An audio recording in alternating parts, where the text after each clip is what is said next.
Salam, hər vaxtınız xeyir olsun əziz şagirdlər. Bu gün sizlə birlikdə mənim qrup yoldaşım olan Nəzrin Hüseynini salamlayırıq. Hardan salamlayırıq Nəzrin? Amerika, Pensilvaniya ştatından hər Hı birinizi hı. salamlayıram. Çox şanslısınız ki, belə bir müəlliminiz var. Sizə belə bir fürsət yaradır ki, dünyanın harasında olur olsun, sizə müxtəlif təcrübələri göstərsin, sizlərlə paylaşsın. Hı.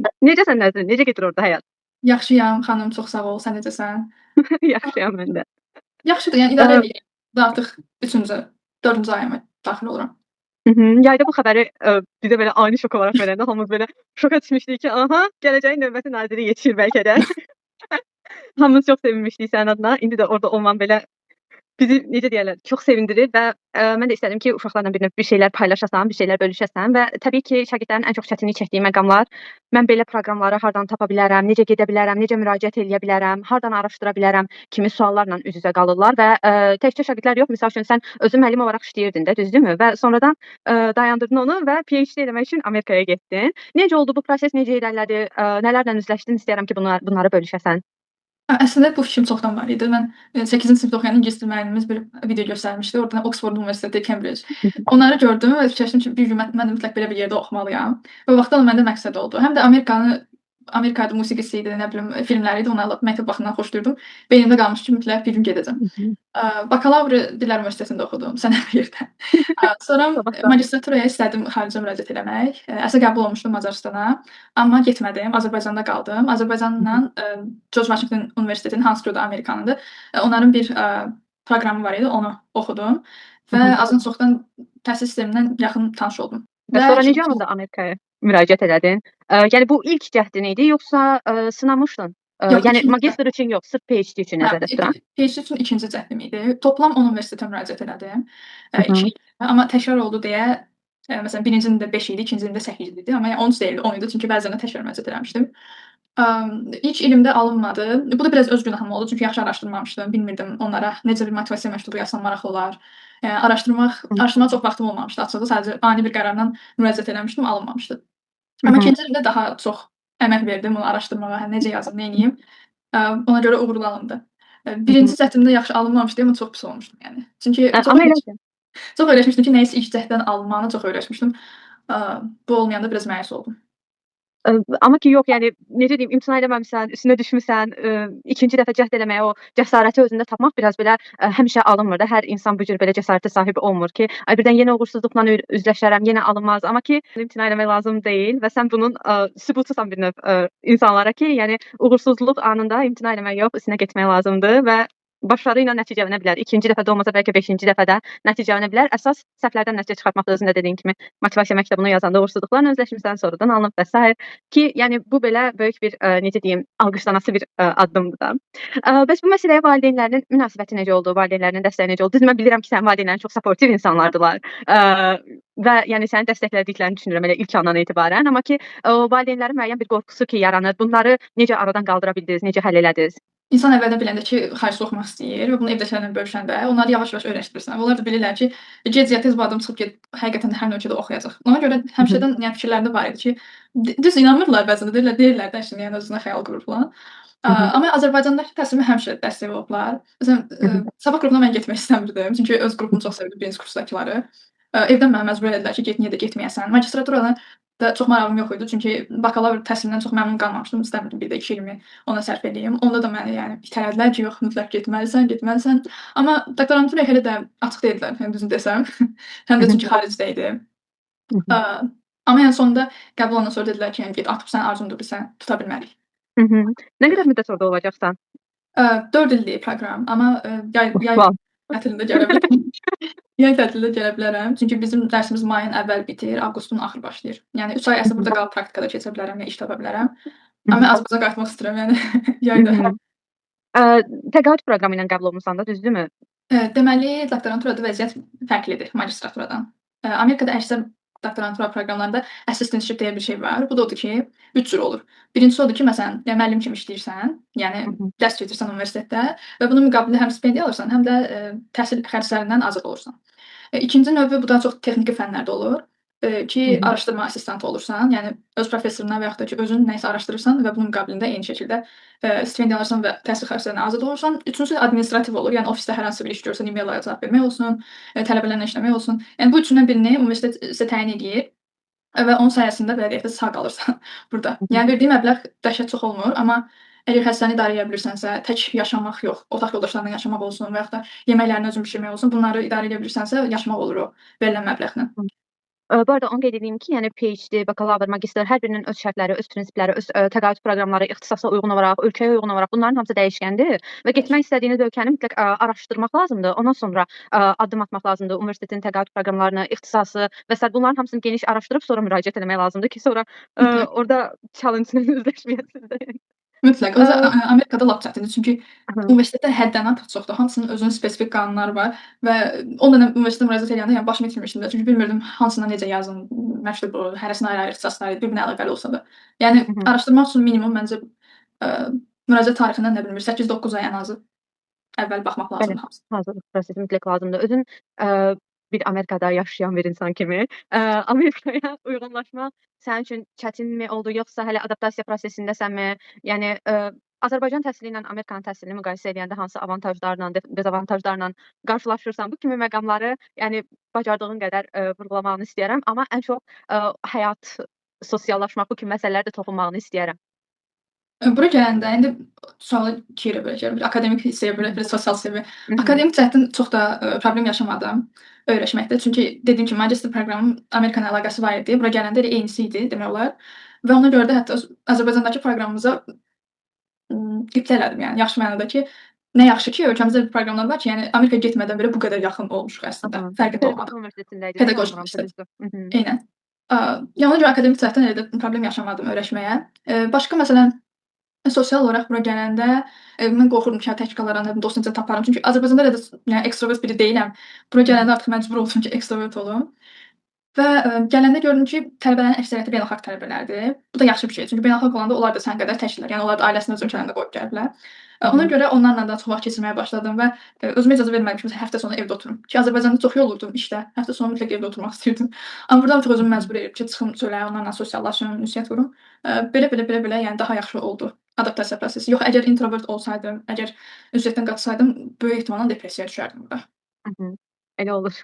Həqiqətən, yəni özünü qapıyanda, yəni nə qədər çox gəzsən də, müəyyən şəhərdən başqa bir şəhərə getsən belə, ünsiyyətə girməyəndə, insanlarla tanış olmayanda, yeni dostluqlar qurmayanda həqiqətən də çox çətinlik çəkirsən. Onda belə götürək ki, getməmişdən əvvəl qorxuların hardasa insanlarla müəyyən mənada sosiallaşmaq idi və Məncə hə. başqa nə tip qorxuların var idi? Bunu öhdəsindən gəlmisən belə başa düşürəm. Çünki mən Instagramda falan görürəm, maraqlı insanlarla öz experience-lərini və sair paylaşırsan. Bu çox qəşəng bir şeydir. Başqa nə tipli qorxuların var idi? Ümumiyyətlə qorxurdunmu? Qorxurdum, çünki yalan deməyəcəm, mən evdə elə çox iş görmürəm. Yəni Hı hı. mamam deyirdi ki, get dərsini oxu, işini gör. Yəni ev işlərimi mən görürəm, yeməyimi mən bişirərəm falan. Yəni mən iş görürdüm, amma elə minimal bir iş görürdüm. Hı hı. Nə bazarlıq eləməkdir falan. Yəni bu işlərə mən baxmırdım. Bura gələndən sonra artıq onların hamısı birdən mənim üstümə çökdülər. Birdən-birə özümə yemək bişirməli oldum. Hətta nə bilim yatağımı özüm quraşdırmalıyam, stolumu özüm quraşdırmalıyam. Heç nə yoxdur, otaq bomboşdur. Bundan biraz qorxurdum, amma öhdəsindən gələndən sonra adama bir özgüvən gəlir ki, mən bunu bacardım. Yəni mən tək heç kimi tanımadığım bir ölkədə, bir şəhərdə nəsə eləyə bildim. Yəni Hı hı.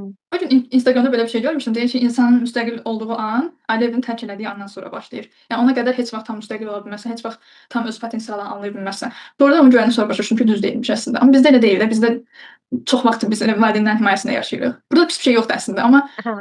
təbii ki, daha yaxşı olar ki, biraz da müstəqil olmağı öyrənək. Aha, biraz çox Belə. limitləmək də yaxşı bir şey deyil. O sərhədləri biraz genişləndirmək lazımdır ki, uşaqlar da özünü sərbəst istifadə edə bilsinlər, Eynən. həyatda qalma bacarıqlarını formalaşdırsınlar. Amerikaya viza almaq 3-cü dünya ölkələri kimi biraz çox çətindir də. Maraqlı bir şey yaşamısanmı bu viza alma prosesində, sənədləşmə prosesində? Yəni Əslində Vizada, yəni tam olaraq bununla əlaqəli deyildi, amma magistraturanın məzuniyyətinə getmək istəyirdim Vaşinqtona. Amma getdim, məni vizadan kəsdilər. Səbəb də o idi ki, mən turist vizasından gedirdim birincisi. Amma səbəb də mən təxmin elədiyimə görə səbəb o idi ki, mən subay idim həmin vaxt. Və sən subay olanda, fikirləşirlər ki, gedərsən ora 1 il ərzində vətəndaşlıq almaq üçün bir vətəndaşla yalançeviliyə gedərsən Hı. falan. Ona görə icazə vermədilər getməyimə. Mən də bir də mənə Kriteriyalar biraz çox pisdir həqiqətən, o hə. qoyduqları kriteriyalar. Ona görə gedə bilmədim məzun günümə, amma çox da pis olmamışdım. Özümə dedim ki, əvvəl ki, çıxacam ora. Eybi yoxdur yəni, hə, bir dənə məzuniyyət itirdim. Aaa, amma tələbə Əvəzində nə qədər şey qazandın, çox gözəl. eynən. Amma Hı hı. tələbə vizasına gedəndə çox qorxurdum ki, bu turistdən bir dəfə kəsilmişəm deyə birdən nəsə də deyərlər ki, sənin keçmişində belə bir kəsilmə var, nəyə görə filan. Çox ona görə narahat idim, amma verdilər. Bir də o deyəsən elə həmin sizinlə görüşdüyüm gün idi elə. Həmin Hə. günü səhər olmuşdu. Mən vizanı aldım, sonra sizlə görüşdüm. Elə orada da elan elədim ki, gedirəm.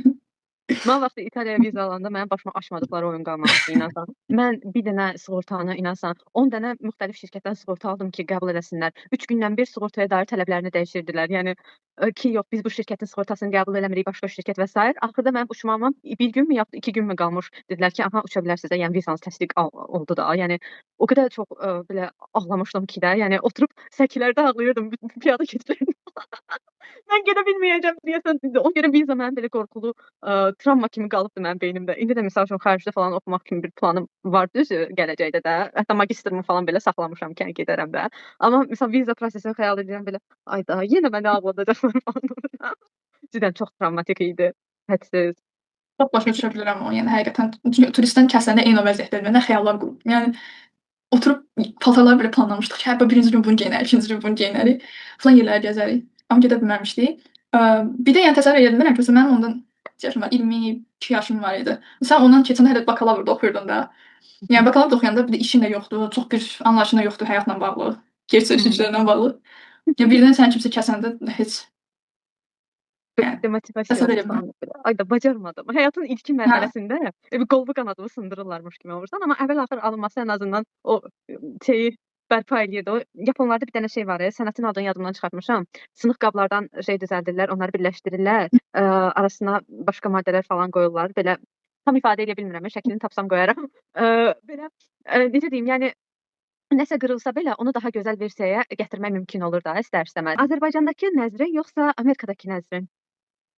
Hansı nəzrin belə deyək də, daha təkmilləşmiş versiyadadır, yaxud daha özünə güvənən versiyaya gəlib çatıbdır, yaxud hansı versiyanı daha uğurlu hesab eləyirsən? Misal indi elə bir situasiya varmı ki, belə deyək də, sən deyirsən ki, aha Azərbaycandakı nəzrin olsaydı buna daha necə deyim, dözümlü reaksiya verərdi də, amma Amerikadakı nəzrin özünü o duyğusal boşluqda hiss eləyir, o reaksiyanı verə bilmir. Fikrim hardasa aydın olduğunu ümid edirəm. Aha. Burada məncə daha özgüvənliyəm, burada daha hüzurluyam, mənə elə gəlir. Amma uğur məsələsinə baxsaq, məsələn, Azərbaycanda məncə Azərbaycan standartları üçün daha uğurlu idim. Amma burada elə deyil. Nəyə görə? Çünki burada mənə və onlara eyni şans verilməyib həyatda və təbii ki, onlar məndən nəsə neçəsə addım yuxarıda dayana bilərlər. Çünki bizə eyni şans verilməyib, eyni fürsətlər verilməyib, eyni tip ölkədən gəlməmişik. Amma bir şey var ki, məsələn, yaş məsələsi var. Bizdə mənim qrup yoldaşlarım məndən yaşıddır. Mən doktorantura oxuyuram, o hələ magistraturaya başlayır. Biz yaş məsələsinə görə Azərbaycanlılar həmişə məsələn 1-2 addım öndədirlər. Çünki bizdə təhsil sisteminə görə məsələn 22 yaşımızda artıq bakalavr bitirib magistratura başlaya bilirik. Hətta 21-də səhv eləmirəmsə. Əslində minusları, plusları da çoxdur. Məsəl üçün Azərbaycanda olan bir insan avtomatik 28-29 yaşına gələndə deyir ki, yaxud peşəsini dəyişmə ehtiyacı duyanda, işlədiyi işdə məmnunluq duymayanda deyir ki, bu yaşdan sonra işin nə mənası var da, yəni müraciət eləməyimə, təzədən oxumağıma dəyməz də. Amma xaricdə yaşayan, Amerikada yaşayan bir insan bunu düşünmür ki, yəni mənim üçün gec deyil prinsipi ilə yanaşı. Yəni əslində bunun plusları da var, minusları da var. Amma ki belə total götürəndə bizim cəmiyyətdə daha hər şey belə ardıcıl olaraq irəliləyir. İşte oxudunsa, təzədən oxumağının mənası yoxdur. İşte işləməlisən, iş həyatına atılmalısan. 30-35 yaşında eyni işi sevmirsənsə belə, o akvariumun içində qalan həmin balıq olmalısan. Oradan kənara çıxmağa haqqın olmurmuş kimi bir vəziyyət olur. Bu əslində qınanılası bir şey deyil ki, yəni amma ki biraz belə dəyişilməlidir ən azından ki, insanların istənilən yaşda cəsarəti olsun. Bu əvvəllər elə idi ki, doğrudan da məsələn 22-23 yaşına kimi oxudu. Heç çox adam doktoranturada da oxumurdu. Və o dönəmdə qazandığın bilik sənin 30 il, 40 il eyni işdə işləməyinə yetirdi. Amma indi elə deyil. İndi biz oturduğumuz yerdə süni intellekt çıxdı ortalığa, indi onunla uyğunlaşmalıyıq. İndi dərs planı yazanda ona uyğunlaşmalıyıq. Uşaqları marağını cəlb etmək üçün onu fikirləşməliyik. Yəni hər an, hər saniyə nəsə dəyişir, nəsə öyrənməliyik.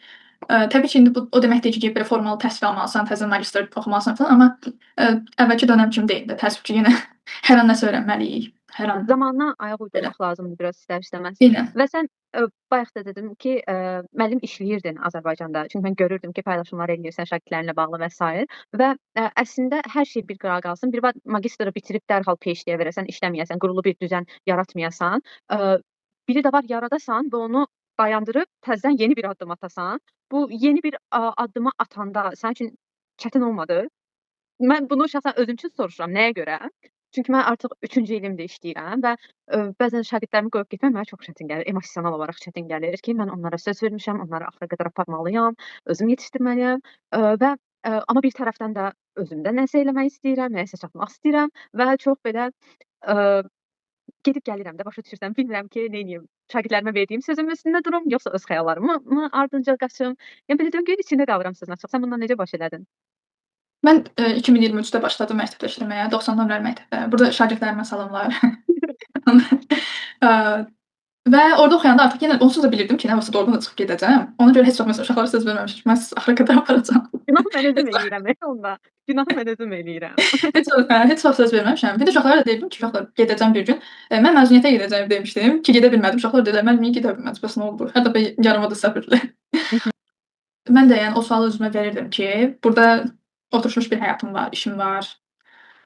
Komfort zonamdan çıxımmı? Yəni Hı hı. ölkəmdə top 1 insanam. Gedib Amerikada biraz aşağı leveldə olummu Hı deyə hı. sorğuluyurdum özümü. Amma problem nədə idi? Mən məktəbdə işlədikcə hiss eləyirdim ki, o potensialımı biraz bastırıram. Fikirləşirəm ki, daha məsələn doktorantura oxuyub ölkəmə daha çox fayda verə bilərəm. Orda özümü bastırmaqdansa belə düşünürdüm. Və fikirləşmirəm ki, o 2 il yəni boşuna orada işlədim. Çünki mənə elə gəlir ki, uşaqlara pozitiv bir təsir bağışlaya bildim. Yəni nəsə oldu orada, yaxşı bir şey ola bildi məncə. Çünki hələ də unutmurlar məni, həmişə yazırlar. Və hətta keçən ay zəng eləmişdi, danışmışdıq. Yayda da gedəndə görüşməyi planlayırıq. Yəni belə fikirləşirəm ki, doğrudan da yaxşı bir ilham mənbəyi ola bilmişəm onlara məncə. Hı hı. Qısa müddət də işləsən, şəkllərin xətrinə belə unudulmaz qalmanı çox qəşəng bir hissdir. Yəni həm insan olaraq özünü Maslow piramidasının ən üst hissəsində hiss edə bilirsən də. Yəni okey, mən emosional cəhətdən də yetişmişəm və başqa insanları da yetişdirməyə qadirəm kimi də və çox qəşəng bir hissdir. Hal-hazırda oxuduğun sahə də birbaşa kurikulumla əlaqəlidir də, düzdürmü? Yəni birbaşa olaraq yeniliklər tətbiq eləməyinə şərait yaradır öyrəndiyin sahə hal-hazırda. İndi sən eyni yaşdayıq da, 24 yaşın var. 24 yaşında müraciət eləmisən. Bəs düşünürsən ki, indi bu videonu 14, 15, 16 yaşında insanlar izləyəcək də və bizim yetişdiyimiz hardasa bir rifah səviyyəsi deyək də, yəni öz işini qurmaq, oxumaq və s. Bu imkanlara həmin uşaqlar sahib deyillər. Valideynlərindən daha çox asılıdır var da. Ona görə istər-istəməz tərəddüdə düşə bilirlər ki, bəlkə mən bakalavr üçün verməyim, magistr üçün verərəm və s. və ilaxır. Daha sonra verərəm, daha sonra gedərəm. Məsələn, bu kimi düşüncələrə qapılırlar. Yəni bir növ qorxudan gələn şeylərdir bunlar. Bu cür qorxusu olan şagirdlərə, insanlara nə demək istəyərsən? Müraciət eləmək üçün 17-18 yaşında olmağın, 20-24 yaşında olmağın sadəcə olaraq maddi baxımdan fərqi vardır. Başqa, yəni bu cür qorxuların olmaması üçün nə tövsiyə edə bilərsən? Məncə bu belə düz xətt formasında gedən bir şey deyil. Və məsələn, uşaqlar kimisə motivasiya videosuna baxacaq, nə bilim, kimsə öz xarici təhsilindən danışacaq və fikirləşəcəklər ki, hə, elə əvvəldən fikirləşirdi gedəcək, rahatlıqla oldu, getdi filan. Amma doğrudan bu bir oturumda düşünüb qərar verəcəyimiz bir şey deyil. Ola bilər ki, hə, deyək məsələn, bakalavr xaricdə oxumaq istəyirəm, amma reallıq onu dəstəkləməyə bilər və yaxud da ki, magistr istəyə bilər, amma başqa problemlər icazə verməz ki, onu eləsin. Yəni bəzən insan yolu tutur və yol öz-özünə yaranır. Yəni sən getməyə başlasan və yol özünə yaranır ki, məndə də belə oldu əslində. Sadəcə fərqində olmaqlarını istəyərəm, tövsiyə eləyərəm. Araşdırsınlar və addım atsınlar. O qədər adam var ki, deyir ki, mən xaricdə oxumaq istəyirəm, amma heç istəmir onun üçün. Yəni nə dil öyrənir, dil bilgisinə belə sahib olmur. Nə bir araşdırır universiteti, heç nə eləmir və deyir ki, mən oxumaq istəyirəm. Axı belə olmur, yəni sən nəsə eləməlisən, bağlısın. Və çox yaxşı başa düşürəm ki, bizdə birbaşa bakalavra xaricə getmək çox çətindir. Xüsusilə də bizim kimi məsələn orta sinifdə olan insanlar üçün. Və onlara tövsiyə edirəm ki, növbəti mərhələlər üçün hədəflənsinlər. Məsələn, magistr üçün və ya doktorantura üçün. Və həmin o 4 ili elə planlasınlar ki, onları magistra və ya da ki, doktorantura qəbul olmaq üçün fürsət yaratsın. Yəni könüllülərdə iştirak eləsinlər, tədbirlərdə iştirak eləsinlər, ixtisaslarını öyrənsinlər, ən əsası təcrübə proqramlarında iştirak eləsinlər. Cəmiyyətdə şey var, universitetə daxil olum, onsuz da universitetdə yola verəcəm, imtahanları oxumayacam və s. Amma ixtisasını bilmədiyin halda irəli də gedə bilmirsən. Sonrakı təhsilini davam elətdirməyə çalışanda çox çətinliklər çəkirsən. Çünki bazanı universitetdə qoymamısan.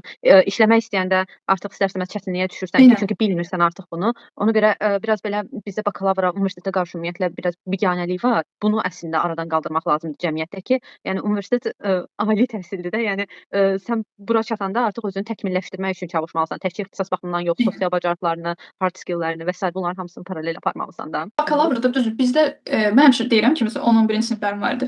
Onlara deyirdim ki, siz universitetə qəbul olanda sizlə bir yerdə orada 500-600 nəfər eyni ixtisasa qəbul olur və həmin o 500-600 nəfərin də böyük ehtimal elə 50-60-ı bəlkə kəsilər, amma hamısı qurtaracaq universiteti. Və özünüzə sual verin. Sən də getdin, sən hər hansı bir qrup yoldaşına getdi iş intervyusuna, hansınızı götürəcəklər? Hı hı. Necə İkinizin də diplomu fərqləndirir? var. Nə fərqiniz var sizin? O Hı fərqi hı. yaratmaq sizin öz əlinizdədir ki, 4 il, o 4 il dəyərləndirin. Yoxsa Hı belə hı. universitetə gedim, gəldim, fikirləşdim ki, diplomum var, iş tapacağam. Təbii ki, bu mümkün deyil. Sonra da məsələn universitetlərə deyirlər ki, mən oxumayım, boş şeydir, nə bilim, diplomum var, iş tapa bilmədim. O diplomdan 500 nəfər də var. Sizi bir fərqləndirən bir şey olmalıdır. Hı hı. Sən Bu tapa əsas bilməmisənsə, amma ən azından 50 nəfər özünə nəsə qatmış bir insan onu tapıb. Deməli vaxtilə özünə kifayət qədər yeniliklər qatmamısan, özünü təkmilləşdirməmisən demək ki. Biraz belə suallar oradan-burdan irəliləyir çünki mən özüm də çox həyecanlıyam. Amerika biraz fərqli mədəniyyətə sahib bir diyardır. Bizdən insanların düşüncə baxımından, hər baxımdan demək olar ki, çox fərqlidir. fərqlənir. Hətta havası, qidası belə fərqlənir. Mənə maraqlıdır ki, orada culture shock yaşadığın an hansı bir an olmuşdu ki, ya bu nə idi falan demisən öz-özünə? Çox olub əslində. Bura gələndən sonra Azərbaycan mədəniyyətini daha da çox sevməyə başladım. Yəni bizdəki o istiliyi, o hamının bir-birinə sığınmanı çox sevdim yəni. Məsələn, bura gəldim, çox şok yaşamışam, bilmirəm hansı birindən danışım. Məsələn, mən otaq yoldaşımın qonaqları gəlmişdi.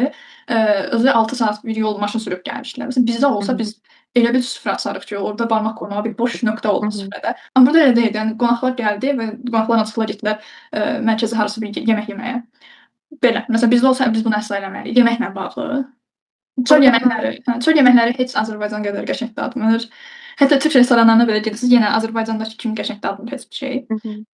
Başqa məsələn, özlərini yemək bişirməyi, biz çox yeməyə əmək veririk. Hər şeyi xırda-xırda doğra, bük filan, belə 1 saat, 2 saat biz mətbəxdə vaxt keçiririk. Onlar Deyəsən da elə ən deyil. yaralı yerin yeməkdir. Mən yeməyi çox sevirəm və burada o hissədən biraz korluq çəkirəm ki, nə bilim insanlar necə belə yaşayır. Məsələn, adi yeməyi 15 dəqiqədən çox bişirmir mənim Amerikalı otaq yoldaşım. Hazır bir şey nəsə 2 saniyə orada nəsə eləyir və yemək hazırdır. Mən 1 saat ona əmək verməliyəm, bişirməliyəm, belə. Sonra Elədir. məsələn restoranlarda çayın olmamağı şoku var. Çay yoxdur yəni. Çay Su ancaq salma çay verirlər. Bir də adi çay necə gəlib çıxmayıb ora? hə var, amma çox bahadır. Mən özümlə gətirmişəm. Düz eləmisən. Mən vaxt aparmamışdım, çox sancısını çəkdim. Ancaq kofe içməkdən bitər olmuşdum. Kofein addiction falan. Çox belə dəhşət bir şey idi. Ancaq kofe, ancaq kofe. Hə, Bir də burada da ev eyni. sahibim insafa gələndə mənə öz çayından bir dənə falan verirdi. Burada da eyni, ancaq kofe içirlər. Bir də məsələn restorana gedən kimi, hara olur olsun sənə bir dənə buzlu su verir. Sudur, içində buz kubları, yəni bildiyin. Onu görəndə də biraz məəttəl qalıram. Çünki soyuq şeylər içməyi sevmirəm. Hı Gedən hı. kimi o da bana verir. Hə, Başqa bildiyim qədərilə restoranlarda su pulsuzdur orada. hə, Yoxsa? buzsuz amma buzludur. Qışda belə buzlu su içilir. Son olaraq istərdim ki, məsələn, mən bəlkə də, suallar verdim, müəyyən qədər demək istədiklərini əhatə elədimi, eləmədimi, yəni ümidvaram ki, elədi. Amma hər hansı bir məqam varsa ki, vurğulamamışam və sən o haqqda danışmaq istərdin, istəyirəm ki, o məqamı vurğulayasan ki, hansı Mənim ki, vacib hesab eləyirsən. bayaq cavab vermədiyim bir səs oldu sualın ki, təhsildə fərqlər nədir? Mən açığını desəm məktəblə bağlı çox da məlumatlı deyiləm. Çünki məktəbdə olmamışam Amerika məktəblərdə. Amma universitetlə bağlı demək istədiyim bir neçə məsələ var. Məsələn, burada dərslər çox müzakirə əsaslıdır, çox praktika əsaslıdır. Daha çox niyə sualını verməyin ətrafında olub dərslərim. Ki bizdə elə deyil. Məsələn, biz materialı öyrəndik. Heç kim sual vermir, bunu necə tətbiq eləyərsən? Hı hı. Bu alınmazsa başqa nəyi tətbiq eləyərsən? Bu iki sualı bizə verən yoxdur. Və sadəcə yanvarda, iyunda gedirik bunu A4-ə yazırıq. Hı Əzbərləyirik. hı. Və 2 həftədən sonra artıq orada heç nə qalmır bizim beynimizdə. Və bir özümüzə sual vermirik ki, mən bunu niyə öyrəndim? Bu mənim Hı nəyimə hı. lazımdır? Bu mənə niyə keçirlər? Hı İşimdə necə hı. tətbiq edəcəm və s. Heç kim bu sualı bizə vermir. Amma burada tam tərsidir. Biz 3 il yarım universitetdə oxuduq və sadəcə bir semestr gedib praktika keçə bildik. Burada elə deyil. Burada ikinci semestrdən artıq uşaqlar könüllü şəkildə gedib müşahidə edə bilərlər dərsi, dərs keçə bilərlər. Düzdür, ilkin mərhələdə daha çox 3-5 nəfərə dərs keçirlər, ya 5-10 nəfərə dərs keçirlər. Amma ən azından bunu eləyirlər. Amma biz məsələn ancaq sadəcə 4-cü kursun 2-ci semestrində bunu eləyə bilirik. Onda da ən azından mənim təcrübəmdə çox bir dərs keçə bilməmişdim. Yəni 3-4 dəfə dərs keçə bilmişdim, yəni yox. Hı hı. Belə yəni çox müzakirə əsaslıdır dərslər, tənqid əsaslıdır, düşündürücüdür sualları və bu hissəsini çox sevirəm. Və özüm Hı də hı. burada hal-hazırda universitet dərs keçirəm və dərs keçə-keçə özüm çox şey öyrənirəm. Hı hı. Ki bizə bunlar keçirilməyib və əsas məsələn məqsədlərindən biri də o ki, Azərbaycanda müəllimlik ixtisasının başlığı dəyişim. Daha müzakirə əsaslı eləyim. Başımıza oynaşacaqsan, hə? Yox, elə yox, yəni universitetdə. Bunun Hə. heç bir təsiri olmayacaq. Yəni Doğru. universitetdə istəyirəm dəyişək. Çünki universitetin bizə verdiyi təhsillə məktəbdə reallıqda olanlar əsla üstə düşmür. Məsələn, Hı universitet hı. bizə nə öyrədilər? Dedilər ki, uşaqlar sakit olmasa belə elə. Sanki Hı bunun hı. bizə amma Hı heç hı. bir yol alınmasa, ikincini neyləyərsən? İkinci alınmasa Hı üçüncü. Reallıqda elə olur, yəni hı. 30-40 nəfər dərs keçirsən, təbii ki, buna Hı bir hı. yol. Ona görə əsas dəyişikliyə ehtiyac var. Aha. Amma Elə də. olmur da eləmə, çünki müəllimlərim var. Birdən-birə alınmır sadəcə. Misal, indi biz bunun içərisində istəyirik ki, hər şey tez inkişaf eləsin, amma ki, biz bunu müşahidə eləməsək də, ən azından təməl atsaq bunun üçün indidən həm şagirdlərin, bizim yetişdirdiyimiz nəslin zehnində bir təməl atsaq, irəliləyən dövrlərdə bu daha çox kiçik yumurcuqlar çiçəklərə çevriləcək və yavaş-yavaş formalaşacaq. Təbii ki, birdən-birə nəsə eləmək olmur, birdən-birə nəyisə dəyişmək olmur. Çünki qurulu bir sistem var və misal üçün birdən-birə kurikulum gəldi deyək ki, amma ki, cəmiyyət kurikuluma nə qədər hazır idi? Bu gün hələ də ənənəvi qaydalarla dərs keçən insanlar var. Yəni düz mən heç kəsi qınamaq istəmirəm. Bəzi hallarda ənənəvi təhsil, ənənəvi formada dərsi keçmək effektiv olur, mövzudan asılı olaraq. Tam olaraq bu pisdir, bu yaxşıdır demək düzgün deyil təhsildə. Amma ki, belə deyək də, cəmiyyəti də buna hazırlamaq lazımdır etap-etap və yavaş-yavaş formalaşdırmaq lazımdır. Birdən-birə o bəhrəni almaq olmur. Və təəssüf ki, o biz bəhrənin alınmadığı dövrə tuş gəlmişik bir növ. Ümid eləyək ki, ən azından gələcək nəsillər öz töhfələrini götürəcəklər bundan. Ən azından biz onda 70-80 yaşında olanda onlar nəyəsə çatmış olacaqlar. Doğrudan, Ki, yəni Azərbaycan sözünü kəsdim. 20-ci əsrin əvvəlləri ilə müqayisə eləyəndə 100 illik bir, yəni 100 il əvvəl təzə-təzə məktəblər qurulurdu, təzə-təzə qızlar təhsil alırdı. 100 il ərzində artıq yavaş-yavaş da olsa bunlar dəyişilməsi belə əslində, yəni zamanında bizim üçün atılan böyük uğurların nəticəsidir. İndi biz də 100 il sonra üçün addımlar atmalıyıq da. İstər-istəməz belə alınır. Neyniyək? Eynən. Yəni mən baxıram Azərbaycanlılara ümumiyyətlə, yəni çox istedadlıyıq. Bizə verilən çox minimal şansdan nələr yarada bilirik də əslində. Və onu düşünürəm, bura gəlirəm, məsələn, baxıram ki, cəmaata verilən şanslara bax, bir də bizə verilənə bax. Və deyirəm ki, axı niyə məsələn bizdə də bu olmasın? Niyə bizim tələbələrimizin də belə şansı olmasın? Niyə belə bir tərzdə təhsil almasınlar? Yəni adam öz-özünə düşünür onları və içində o bir yanğı olur ki, mən bunu eləməliyəm, bunu bir gün eləyim. Amma sən demişsən, yəni təbii ki, bir günə bu olası bir şey deyil. Çünki tamam, mən dedim ki, gəlin bunu eləyək. Amma onu icra edən müəllimlərdir və o müəllimlərə o aşılamayıb. Birdən-birə bunu tətbiq eləyə bilməz. Universitet müəllimləri deyirəm. Məktəb müəllimlərindən işim yoxdur. Bir məsələ də var. Bir məsələ də var. 2-3 əsrdir öz ayaqları üstündə duran bir ölkə ilə, təbii ki 30 ildir təqribən ayaqları üstündə duran bir ölkəni müqayisə edəndə əslində ona nisbətdə çox yol getmişik, yəni cəmiyyət olaraq, düşüncə tərzi olaraq, həyata baxış tərzi olaraq. Yəni o qədər də çox qınanılası vəziyyət deyil. Sadəcə olaraq o səhvləri aradan qaldırmaq lazımdır, boşluqları doldurmaq lazımdır. Son olaraq biraz belə gələcəyə ümidlə baxaq və istəyirəm ki, şagirdlərlə bölüşmək istədiyin, özünə həyatında tətbiq elədiyin və uğurlu olduğuna inandığın 3 tövsiyəni verəsən və bununla da görüşümüzü yekunlaşdıraq. Birinci məsləhətim o olar ki, sosial mediadan uzaq durmaq, xüsusilə də 9-10-11-ci siniflərdə. Çünki Avstraliyada 16 yaşına qədər artıq icazə yoxdur və 16 yaşından sonra artıq dövlətin birbaşa nəzarəti ilə, yəni belə icazə edə bilərlər. Bu senzura deyil bu arada, sadəcə olaraq cəmiyyətin yaxşılığını düşünürlər. Eynən, yəni məncə bizdə təbii ki, bu elə qanun kimi ola bilməz. Ən azından məncə ola bilməz hələ ki, amma şagirdlərin öz əlindədir, valideynlərin də öz əlindədir ki, uşaqlarını uzaq tutsunlar sosial mediadan. Təbii ki, sosial mediadan yaxşı şeylər də öyrənə bilərlər. Yəni mən tamamilə onun əksinə danışmıram, amma xüsusilə 9-10-11-ci siniflərdə uzaq tutsalar daha yaxşıdır. Çünki o hissələr tam olmasa hərsə bir 70% həyatlarının gələcək 5-10 ilinin necə olacağını təyin edir. Ona görə yəni telefondan uzaq dursunlar. Məsələn, mən özüm 11-ci sinifdə oxuyanda telefonumu anama verdim. Dedim ki, xahiş edirəm bunu mənim əlimdən al və ancaq həftə sonu istəsən 1-2 saatlıq bunu mənə ver. Və özüm deyirəm internet çıxışı falan olmayan bir telefon istifadə elədim 1 il və həddən artıq çox faydasını gördüm. Çünki əyləncəm yox idi yəni. Telefonda olan ən maraqlı oyun maksimum ilan oyunuydu ki, bundan da mən də zövq ala bilərdim.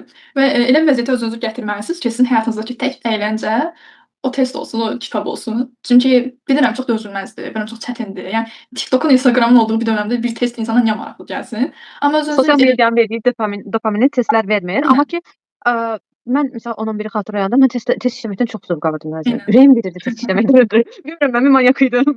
Yəni test verin işləyim vibe'ındaydı da. Müəllim mövzunu verməyib. Mən gedirdim 3-4 mövzu qabaqki müəllimə bunları işləmişəm zaten. Yəni bir dəfə, 2 dəfə ola bilər ki, nifrət edirsən, amma öyrəşəndən sonra artıq vərdişə çevrilir deyə xoşuna gəlir.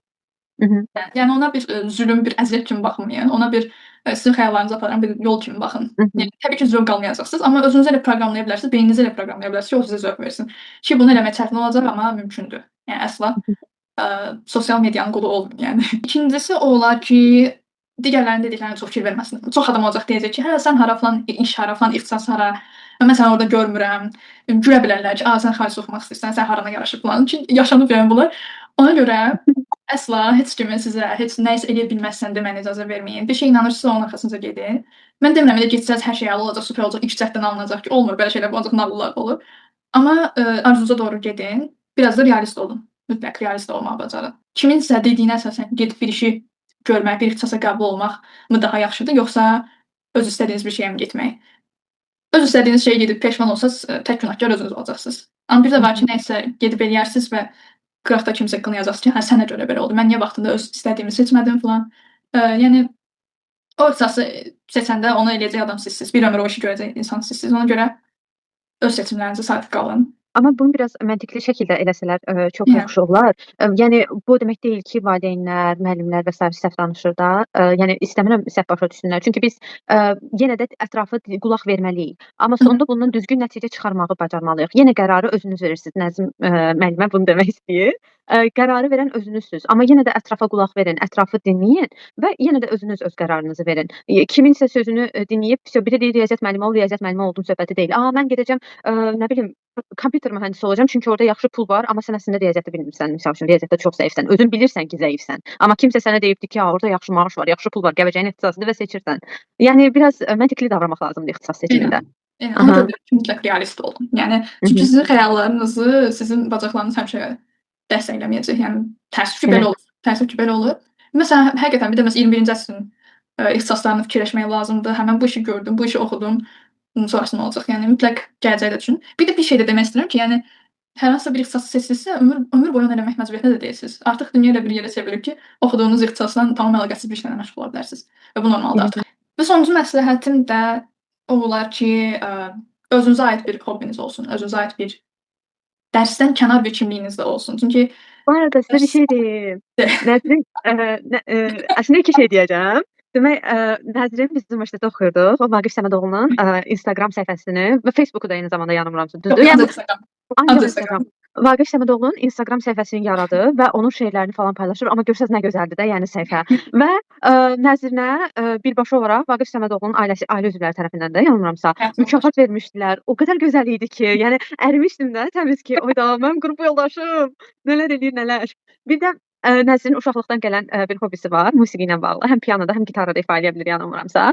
Mənim valideynlərim mənə demişdilər ki, sən qız uşaqsan, inirsən pianoda ifa eləməyi. Ailədə bir dənə musiqiçi bəsdir. Nə var, əmim qızım xanəndədir deyə mənə demişdilər ki, sən də riyaziyyat yönümlü irələ. Axırda olan ingilis dili müəllimi şoku. Hə, və bizim bir dənə şəklimiz var. Onu da tapsam şey eləyəcəm. Nəzrin pianoda ifa eləyir. Onda da eyni paltardır. Mən də rayondayam. Məndə də eyni paltardır falan. Birbaşa olaraq hobi deyəndə onlar gəldi ağlıma. Hə, mən musiqi məktəbinə getmişəm skripkaya. Sonra o digərçisini özüm öyrəndim, piano, gitaranı. Və musiqi məktəbinə gedəndə doğrudan özümə dedim ki, mən niyə gedirəm də bura? Bu mənim nəyimə lazımdır falan. Çox sorğuluyurdum.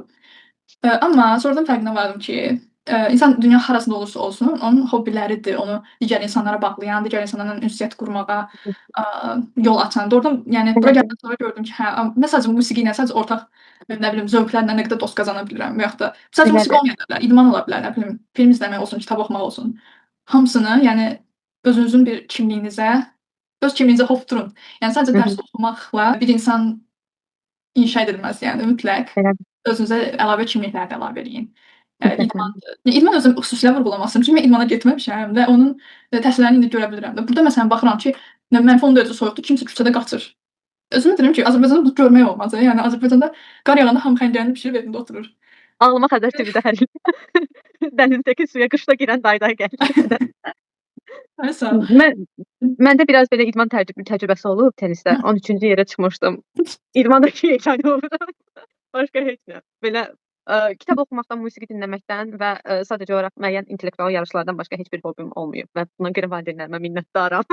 Mən ancaq riyaziyyat testlərinə qərq elədikləri üçün valideynlərimə təşəkkür edirəm. Amma riyaziyyatı çox sevirəm. Bu gün də hobbi olaraq riyaziyyat oxuyuram yəni. Gözəl tövsiyələrinə görə sənə çox təşəkkür edirəm Nəzrin. Həqiqətən də məktəb dönəmində bir yerdə olmamışıq, universitet dönəmində. Yəni tanış olduğum çox dəyərli insanlardan birisən mənim üçün və bu gün də təklifimi qəbul elədiyin üçün, şagirdlərimə ilham olduğu üçün və daha çox insana bəlkə ilham olacağın üçün sənə çox təşəkkür edirəm. Həqiqətən mən zamanında belə şeylər izləyib Erasmus eləmək qərarına gəlmişdim və o xırda əslində ilməklərdir toxunur, irəliləyir insan. Yəni bizim də o toxunmuş şeydə bir payımız, bir ilməyimiz olacaqsa, nə xoş bizə, nə xoş sənə. Bir daha çox təşəkkür edirəm qoşulduğun üçün, paylaşdığın üçün fikirlərini, dəyərli məsləhətlərini verdiyin üçün. Çox sağ ol. Mən təşəkkür edirəm. Çox sağ ol ki, dəvət elədin. Çox sağ ol ki, bizim dövlət məktəblərimizdə buna ehtiyacı olan, mən əminəm ki, minlərlə, bəlkə də milyonlarla şagirdlər var ki, real öz siniflərindən çıxmış insanlara baxsınlar. Yəni bir Uğur hekayəsini qulaq assınlar. Ona görə çox sağ ol ki, bu fürsəti yaradırsan. Xüsusilə gənc müəllim olaraq. Həm yəni YouTube kanalı idarə eləmək, sosial mediada idarə eləmək, həm qəşəng dərslər keçmək, yəni bunu balanslaşdırmaq, həm intellektual oyunlara getmək, bunları balanslaşdırmaq çox çətindir. Çox çətindir və fərqindəyəm məktəb reallıqlarından. Ona görə yəni şagirdlərinə bu fürsəti yaratdığın üçün çox sağ ol. Mən də öz şagirdlərimlə bölüşəcəm, onlar da baxsınlar. Və ümid edirəm ki, tək sənin, tək mənim şagirdlərim yox, həm də buna ehtiyacı olan Azərbaycan bütün hədəf kütləsinə çatar bu və ümid edirəm ki, faydalı olar.